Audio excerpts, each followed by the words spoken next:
What's up, Pats fans? Pat's Tailgate Party Podcast. I can't say that word today for some reason. Pat's Tailgate Party Podcast coming live to you. We are 2 weeks. We had a bye week last week on the pod. Bye week usually means somebody's got something going on and we can't find time to get together, but we're back better than ever here. My name, Michael Lakis, always here. Love to be here. Pats, Sox, Celts, Brews on Boston Sports Journal. Quick plug for Boston Sports Journal. If you have not gone to bostonsportsjournal.com, go now. Find the app on your whatever device you have. Greg Bedard does the best Patriots coverage you can find. We're all four of us are members. We'll go around the horn here in a second, see how everybody's doing, but you got to get on there. It's the sharpest Patriots coverage you can find, and you need to get on there. So bostonsportsjournal.com, check it out. Andrew Lakis to my right. Drop that handle for the family. And how you doing today? I'm good, man. Winter coats on BSJ. And yeah, I'm good. I mean, I feel better than I did a few weeks ago talking about the Patriots. I don't know that we're, a good team yet, but been an eventful couple of weeks. I'm glad to be with you guys and make sense of it all. Well, I think and I'm going to keep going down here because we've got some other folks on the call, but you and I have a unique perspective in the last two games being in person, me at Lambeau and you in Foxboro last week. So that'd be fun to talk about today. We're going to go below me to our father, Doug Lakis. Hey guys. Dougie, how are you? Give that handle good.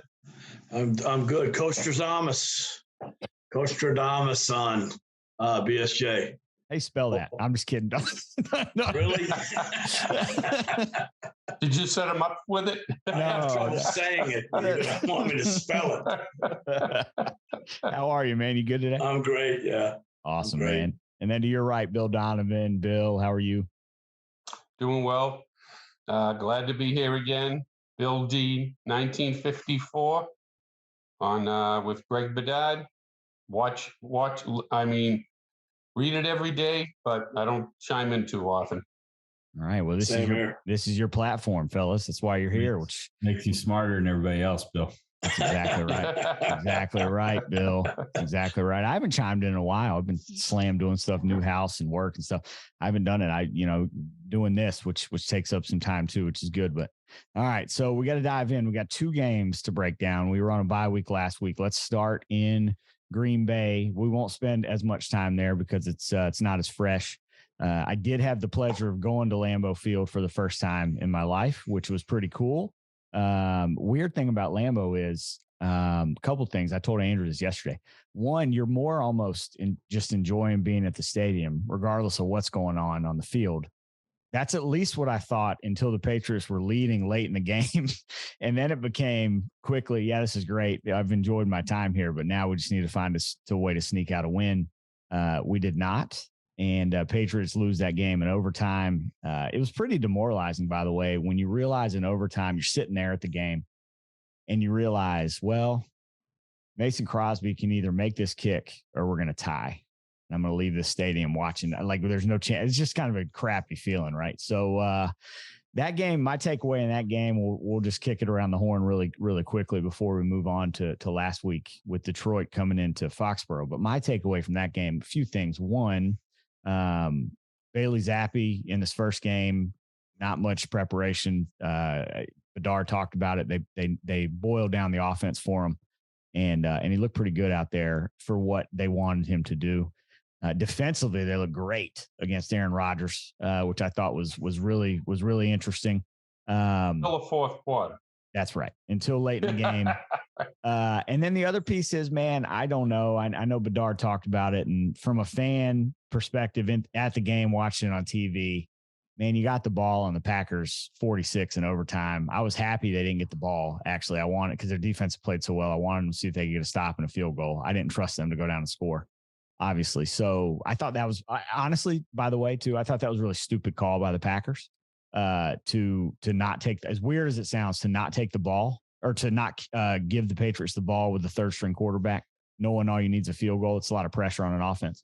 But anyway, and I wish they would have gone for it, playing with house money. That's maybe that's just a fan, maybe it's a novice fan take, but you're playing with house money. You're on the road. anyway, we can break down the play call there, but that was my thought. But Andrew, and it's 2 weeks old, but any thoughts just for you watching the game? Yeah, I mean, I was pretty irritated after the game, mostly because I didn't think Packers were that good, honestly. Like as I watched the game, I thought, oh, maybe we overvalued them, name brand. But I just thought Zappy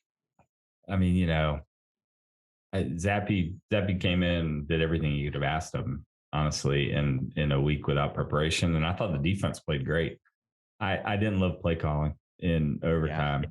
Like I thought on that second, like that, kind of like you. I mean, and we talked about this a little bit in the last podcast, like there's got to be a shift in mentality that you're not, that you're an underdog now and that you're going to need to make some breaks for yourself. And I just thought in overtime when it was like 2nd and 2 or 2nd and 5 or whatever, it was like the perfect time for a shot play to the end zone. If he throws a pick, who cares? You've just sent the Packers back down their end. You might get a touchdown, the game's over. You might get a pass interference penalty and just kick the field goal. But it was like the perfect play action setup, and instead they ran it. And I can't remember who it was, but somebody missed their block. Oh no, they ran stretch. They ran the stretch, and it looked like it did in August. And so I just think, I think they let one get away there, but. By the way, just real quick on that, and you probably saw it last week, Andrew. I don't know how many stretch plays they ran against Detroit, but when you see the stretch live, it's not like the normal zone run. I mean, it is like Stretch Armstrong. That thing takes forever to get the ball. Maybe it was just in the Packers game, but when they were running that stretch, I mean, it was like 1, 2, 3. All right. They've completed the handoff. And Dad, is that how a stretch play is supposed to work? Is it supposed to take that long down the line? Because that's what it looked like. Well, you watch some teams run it, and it doesn't take that long. This group runs it. And you're right. They run almost all the way to the sideline before they hand the ball off. As Andrew would say, Monday, Tuesday, we're going to hand the ball off. Like, what's going on? Well, I mean, I don't know. And I'm with you guys in the overtime. I mean, you're playing against Aaron Rodgers. How many times you want to give him the ball back? I mean, go for it. If you don't make it, well, then they got a short field for a field goal and see what happens. But, they just needed to try and go for it. And the Packers were all about stopping the run at that point. I mean, they were all bunched on the line of scrimmage. Play action pass would have been nice on second down, on first down or second down. But, to Andrew's point, I don't think the Green Bay Packers are a great team. No. And Rodgers couldn't have been any worse in the first half. So, they did. They let one get away. Well, if you listen to Belichick after the game, you would have thought he was playing against Bart Starr and he couldn't. I mean, man, he was pumping tires. It's just, I don't know what he was talking about. To your point, he didn't look great throughout the game, and maybe that was a scheme thing. Bedard talked about Rodgers not really being in tune with his receivers, which is clear as day. But yeah, it was interesting. Bill, any thoughts for you on that game? Not too much. I thought we lost it when Rodgers had a tough first half and we couldn't capitalize. And I thought the defense let us down in the fourth. I liked what Andrew was saying about that they should have thrown long pass to win the game. What do you lose? You're underdogs anyway, but that's not Belichick style, I guess. By the way, on play, if you run play action there on second down, you don't have to throw a bomb.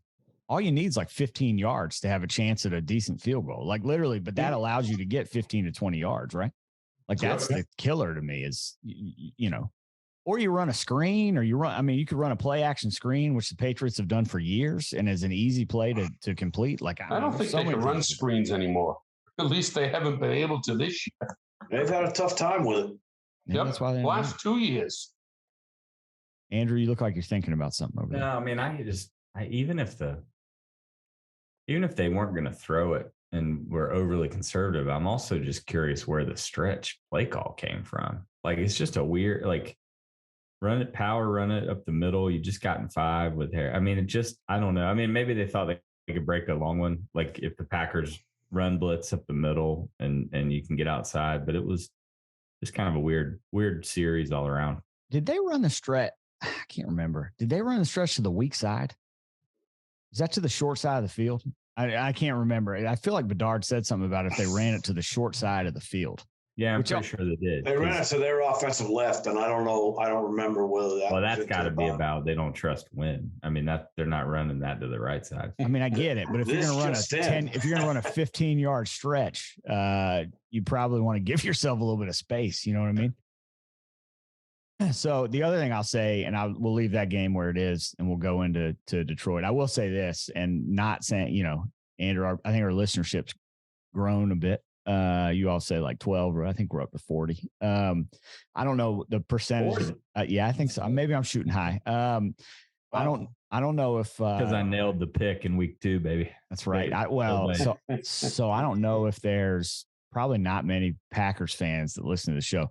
I will say the Packers fan base is the nicest fan base you will interact with if you ever go to a game at Lambeau. I had a guy talk to me in the bathroom, not while I was peeing. Luckily, afterwards, while I was at he could have while I was at the Euro, and I would have talked to him. But he's literally like, "Hey, how you going?" I got my Pat stuff on. I'm like trying to get out of the bathroom, and he walks up. He's like, "Hey, how's it going? You enjoying Lambeau so far? Did you get some food? I got a great beer selection." He's like, "Enjoy Green Bay, man. Enjoy Green Bay. You're gonna love it here." He's like, "You're in," and I'm thinking, where am I? And then he goes, Dad, you'll love this. He goes, "We love everybody. We're the nicest fan base. We want to welcome you to Lambeau." He goes, "We love everybody except Bears fans.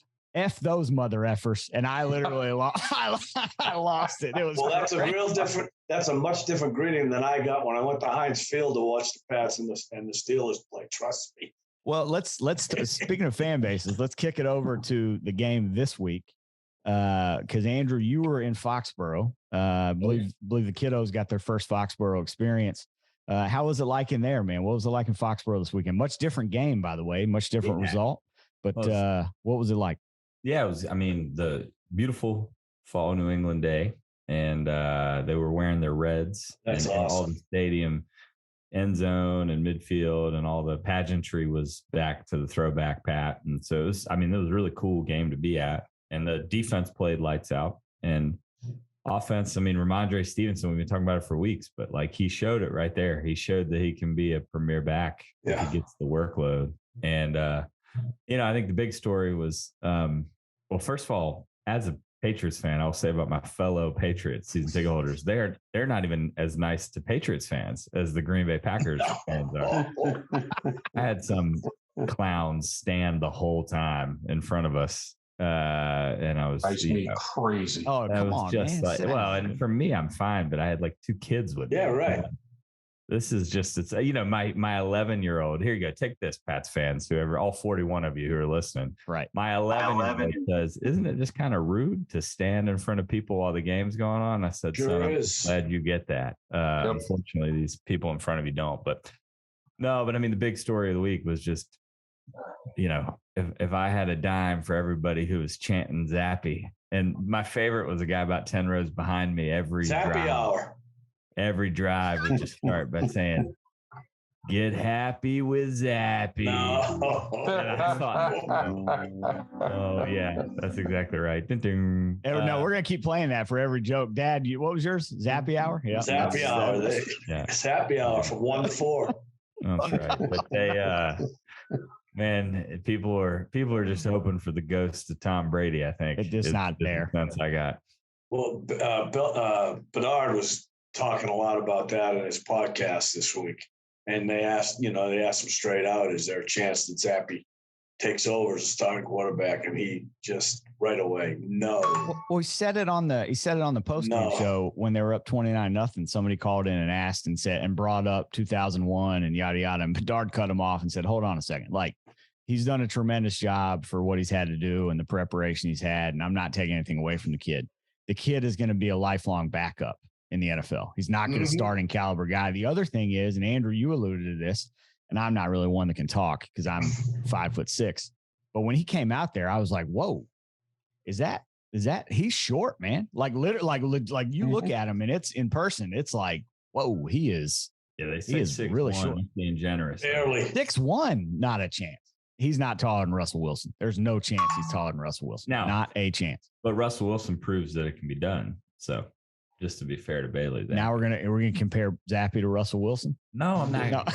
No, I'm joking. I gotta be honest. I'd rather have Bailey Zappi right now than Russell Wilson. Russell's washed, man. Although Bedard talked about Chase Daniel and Zappy being like a Chase Daniel type player. That's about right. That's where he made right. a lot of money as a backup quarterback for 10 years. Although I will, and Bill, I want to hear your thoughts. I don't want to hog the time, but I will say I read an intriguing article last night, just about the fact that and I would agree with this. I mean, first of all, let me say three things. Mac Jones is in no danger. If they actually diagrammed and ran the offense like they did for Bailey Zappi for Mac Jones, we might be 4-1 right now. But I will say the thing I was impressed by with Zappi is he's sharp as a whip, and there was an article kind of just talking about his journey from Houston Baptist to Western Kentucky, and that he had the same offensive coordinator at both, and that offensive coordinator let him make audibles, which is very rare in college. Oh, wow. And he was really good at it. Like, I think he processes really quickly, and that's why he doesn't get, he's unflappable, which I think is great. And I think, honestly, I hope it challenges Mac a little bit. Like, it wouldn't be a bad idea to light a little fire under Mac's behind to get back and to play a little bit more conservatively with the ball and quit turning it over so much. But there's just no way that Zappy's overtaken Mac Jones. No. Bill, what do you think, man? What do you think about the game or Zappy? So I thought the offensive line had a very good game. I thought they toned down the offense dramatically so that Zappy could handle it. While I'm watching the game, I said, why don't they do this for Mac Jones? He's really only in his second year. But anyway, I thought that was a great game. I thought all the Patriots teams played well, offensive team, defensive team, even special teams, besides the punter not be able to nail it within the 10-yard line on a couple of kicks. I was very enthused watching the game. It was awesome. Absolutely. I watch every game on time delay because I hate commercials. Ah, yes. Time delay. That's why I never respond to you guys. Oh, man. I record every game and stop watching an hour after it starts. 30-minute head start here. Bill, you just got to tell exactly. us. Bill, next time, either just mute the text thread or tell us to shut the hell up. Say I'm trying to watch the game. I mute the text. So a couple other things about Zappy, and then another thought out about the game. Dad and I happy. Dad. It's coming every time we make a Zappy joke. The three things, we're gonna stick with the three things that Andrew did. First of all, Dad, I did text you and you said the same thing on Saturday. I don't think he's gonna be a starter in the NFL. He does have a little gamer in him though. He's got a little gamer in him, which I like to see. The other thing is, he sounds like a kid from Southie, whose last name is Zapparello, and his name is I call him Zappy for short. I'll do that for myself. And third, I just want to give a big shout out to Dan Campbell for making it easy on Belichick to dominate the game going forward on 4th and 9. And I think he went for it 5 times. Is that right? It was 0 for 5. So 5 times. 4th time. So, and I also want to say this. One, I don't understand what the Lions. I mean, that coach, I don't know what that was from a coach. This isn't a Detroit podcast, but from a coaching standpoint. The other piece is, and I always like to bring betting in because we have fun with it and stuff. I can't believe after the game, I texted you guys and I was like, wait a second. Belichick versus Dan Campbell, historically against Jared Goff, at home, red uniforms. It's a lot of it's narrative, but not the Campbell and Goff thing. Given 3. Oh my God. I can't believe I should have leveraged my mortgage on that thing. I mean, I know it's hindsight's 2020, but wow, Dan Campbell makes Belichick look like a freaking genius. And he already is one. You flip-flop more than a politician, man. 3 weeks ago, you're like, I'm not getting sucked in anymore with the No. Patriots. No. And now today on the back end, you're like, oh, it was all right there. Hold on a second. I didn't break the code. Hold on a second. Miami, I told you they were going to cover. They did. Then Pittsburgh, I know what to do, so I went under.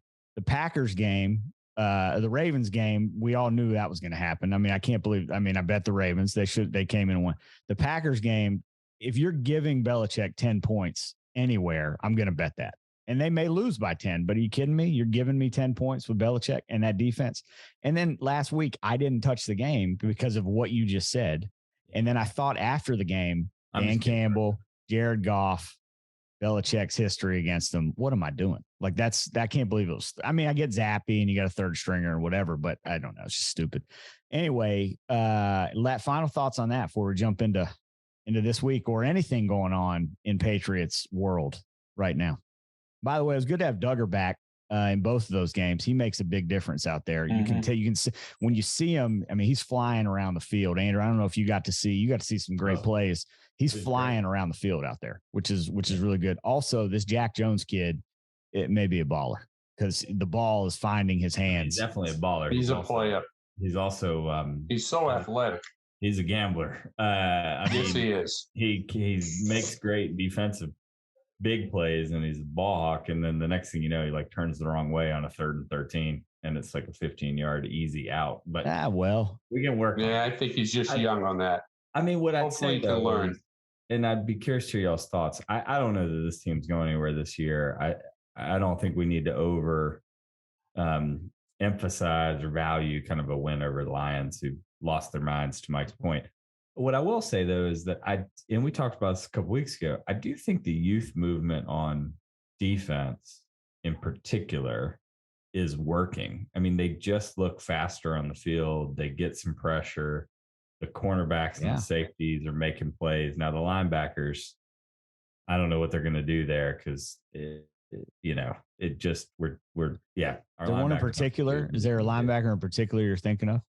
Because there's a couple of them that can move, but Tavai's on the field a lot. No, they all move, but I mean, Bentley is great when he's run blitzing and kind of closing the holes. He's not great in coverage.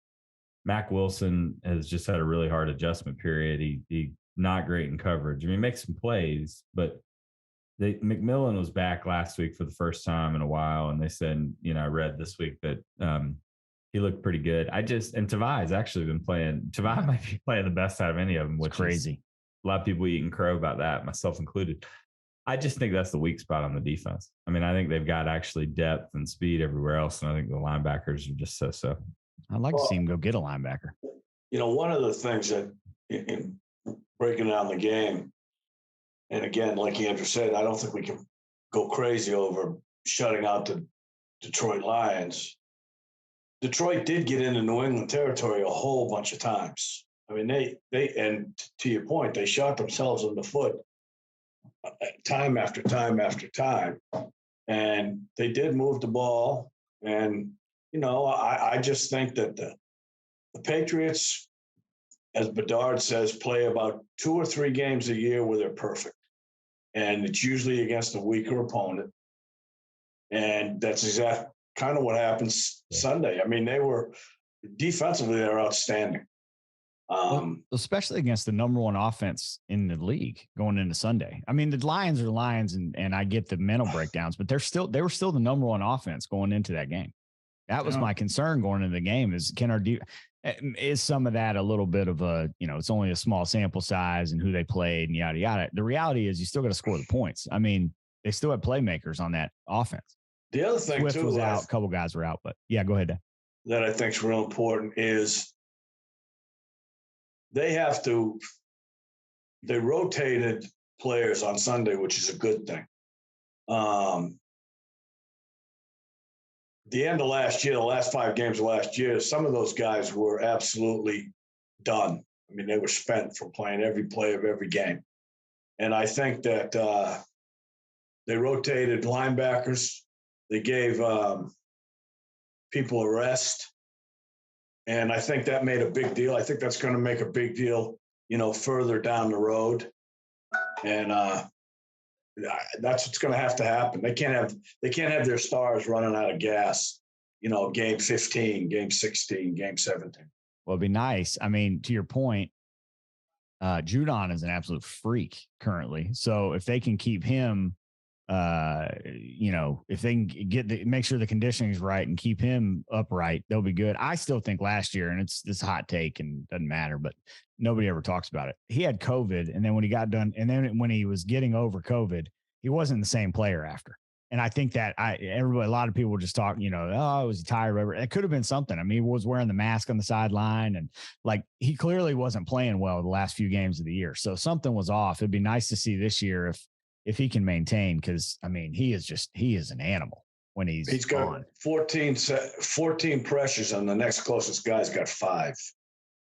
So I mean, that's crazy. I mean, he's done, and he only played 55% of the plays on Sunday. So that's to my point. Yeah, they're trying to keep him rested. Yeah. So yeah. Well, so let's move into this week. We go into Cleveland. On the road in Cleveland, historically I don't have I shouldn't say historically anything because I don't have the data in front of me, but maybe somebody could look it up. But it feels like it hasn't been kind to us to play in Cleveland. For some reason, I get this searing image in my brain of Colt McCoy looking like Bernie Kosar when we were in Cleveland a few years back, a long time ago. And it was, what was it? 31-0, 31-3, I think. They beat us down. This is a different Cleveland team, right? This is led by Jacoby Brissett.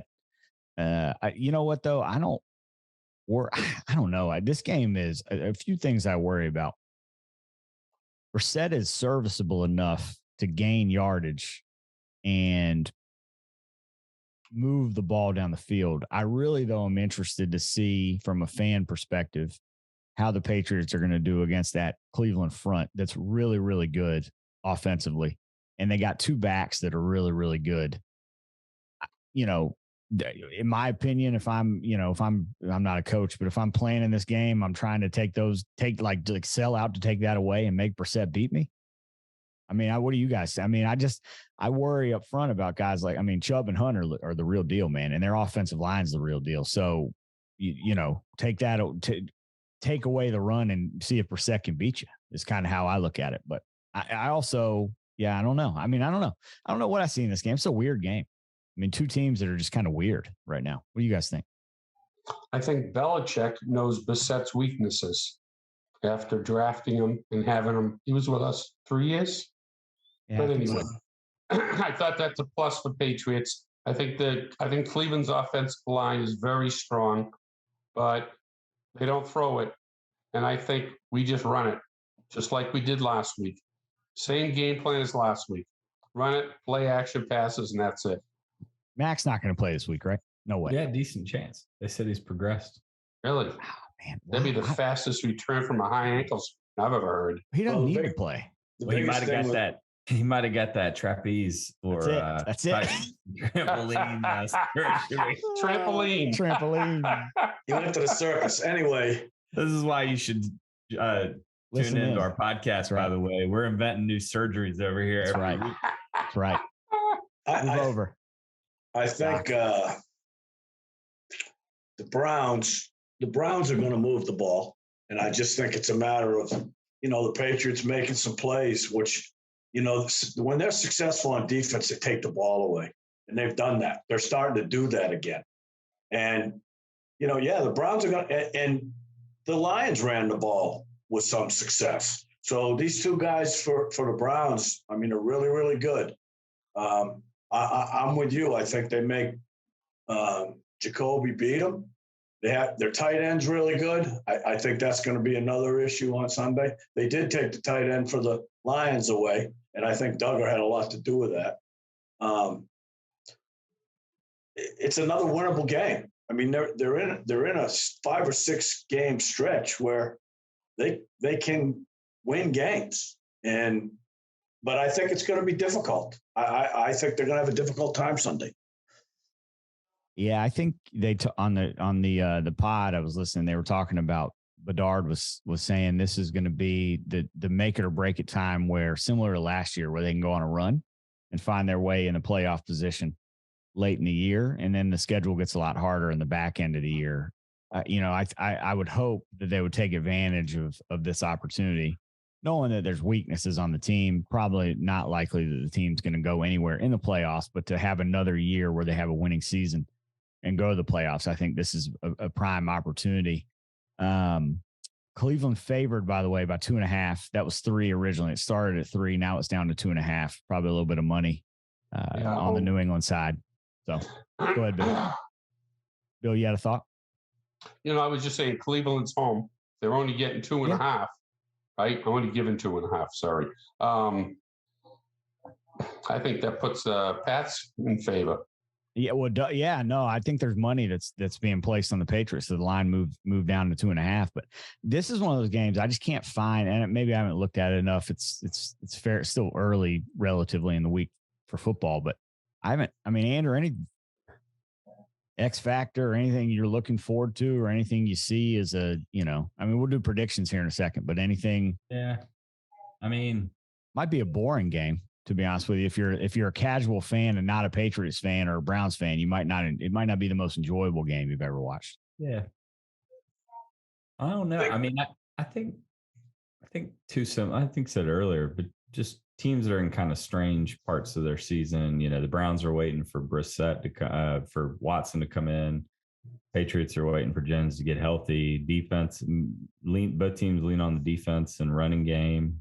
In some ways, I think it's kind of mirror images. And you got a new age coach in Stefanski, and you got Belichick. So I don't know. I mean, I think the thing I'd point to, and this is going to make you feel any better, Mike, but it struck me a minute ago that the feeling you had watching Mason Crosby kick the field goal at the end of overtime and knowing that you were either going to leave with a tie or a loss is really kind of how the next 3 weeks of the Patriots season goes. You're either going to win the game and stay in the playoff hunt, and you're really not telling you, like, it doesn't matter. It's a tie, because even if we get to 5-3, we still don't know anything. We haven't beaten anyone. We haven't proven we can beat the Bills or a team of something. So it's a tie, equivalent of a tie. You lose any of these games, and essentially you're out of the playoff hunt. And so, welcome to the next month of purgatory. Like, you're either a tie or a loss, and you're going to watch 4 games waiting on that to happen. Hey, baby steps on the Bills, by the way. Let's get them off the field one time. Don't worry about beating them. Let's just get them off the field. Yeah, go ahead. The other thing I think that to look for on Sunday, and it's starting to reverse the trend. They're not turning the ball over as much as they were earlier, and I think if that continues, they'll be able to be in every game, right? And then they take it away a few times, and guys are taking it away that you're not expecting to have taken away. Jones made an incredible interception on that ball the other day. They're recovering fumbles, strip sack for a touchdown. I mean, they're finding ways to get the ball back, which has always been one of their strengths, right? For all the years they've been winning championships. So if that continues Sunday, that gives them a good opportunity to win. That, and the last thing is, I think the offensive line is at a point now where they're protecting the quarterback. Mm-hmm. And if we can ever find another right tackle, they're going to be really, really good. Oh, speaking of turnovers, last thing, and then we'll move on. But can Nelson Aguilar just catch the ball, please? Nelson Aguilar is inactive this week. I mean, there's just no way. He needs to sit down. I think they give him one more week. That's my opinion. Bill, I don't think so, because here's another thing I read. I was up late last night watching the Dodgers Padres. I read a thing that somebody did a film study of Sunday against the Lions, and they said Tyquan Thornton was open all day long, that nobody could stay on him, nobody could stay in front of him, and that it's just a matter of time before they work in ways to get him the ball, but that he's got juice, is what this thing was saying, that they haven't had a receiver with juice in a long time. Just making a note here for draft on Sunday. Yeah. Making a note here. Yeah, I mean, I just think they're going to, I'd imagine Aguilar might be an inactive. You move Bourne into his spot, keep Humphrey around for the big set. Oh, no, they cut Humphrey, so he's out. I just think you give the snaps to Thornton. You got Myers, Thornton, and Bourne and Parker. That's four quality wide receivers. I just think Aguilar maybe takes a seat for a week and learns how to hold on to the ball. Bourne had a couple bad penalties, though, on Sunday, which concerned me. I can deal with the penalties. No. I'm not telling you I can't. I'm telling you, Belichick Aguilar has 2 horrible fumbles and a drop, 2 dropped balls, one of which was intercepted. I mean, those are like killers. Mm-hmm. No, you're right. Did you just say they cut Lil Jordan? Yeah, Lil Jordan. I think they maybe signed him to practice. Yeah, I think they re-signed him. I didn't know that. Bourne had a discussion with Belichick during the game on the sideline too, so I'm not sure how that went. Well, I mean, I'm not saying it's a good thing, but penalties happen. No, I don't think it's crazy because he went back in the game, so it wasn't like. But so I want 2 predictions. One is just because it's fun and it has nothing to do with the Patriots, but this is a wise group of folks. I know I'm going off the cuff here a little bit. I want to do Patriots predictions, but I also there's another big game on Sunday, and it might have to do with I just need betting help. Just kidding. The Bills, because it is in our division. Any thoughts on that game? That's a huge game. Bills Chiefs in Kansas City. Chiefs are getting over 56.5. Chiefs are getting 3 points at home. I know it's the Patriots podcast, but they are a divisional opponent. They're probably going to win. You should just remove that word. They're going to win the division now that the Dolphins are a mess. I mean, I don't know, Andrew. I usually go to you on this stuff. I think it'd be this is the most watched game Sunday, so I know people will be interested in our thoughts on it. Anything? I mean, Mahomes, the first time ever he's been a dog at home or a dog in general. I didn't even know this game was happening. So that's hilarious. I know the Patriots playing the Browns at 1. That's like the band. I love you, man. I love you, man. Just all right. Well, off the cuff in Kansas City, I mean, Chiefs are favored by 3, or Chiefs are 3-point dogs in Kansas City. Yeah, I take the home dog. I take the Chiefs in Arrowhead. Dad, you like the over? I do, because they played in the playoffs last year. I think the over was 50 something. They scored 80. Yep. Bill, any thoughts on it? I don't know. I don't think Buffalo's looked that sharp this year. No, I think you're probably right. I'm with you, Andrew. I take Kansas City at home. Yeah, I'm with you. If you're giving me points, Watson's got something to prove. Yeah, well, if you're giving me points with Mahomes at home, I'm gonna take it. Yeah, I'm gonna take it. Anyway, I just thought it'd be fun to see on that. All right, predictions. Patriots whip around. Go for it, Andrew. Start us off. Yeah, I want to be optimistic coming off of last week's. Actually, I'm going to be optimistic. I think Patriots win 27-24. 27-24. Bill, we got about a minute and a half. Go to you. Same thing, 27-24. That was my guess. Look at that. 27-24. Pops. 24-20 Pats. 24-20 Pats. And I'm going to say 20-16 Patriots. I'll go a little bit lower scoring. I think it would be Pats across the board. I think Pats are going to win. I think this is a spot where they're going to go on a little bit of a run and Zappy a little bit more comfortable. I hope Mac doesn't play. I'm not going to make. I hope he doesn't either. I'm not making a Zappy joke. Just for medical reasons. You got one for me? No, I keep thinking of the guy behind me. Don't worry about it, because Jonathan Vilma kept talking about "Don't Worry, Be Zappy" on. Oh boy, podcast. There you go. There it is. There it is. All right, all 4-0 Pats here. Enjoy the game. We'll see you back next week. All right, Take Andrew, care, everybody.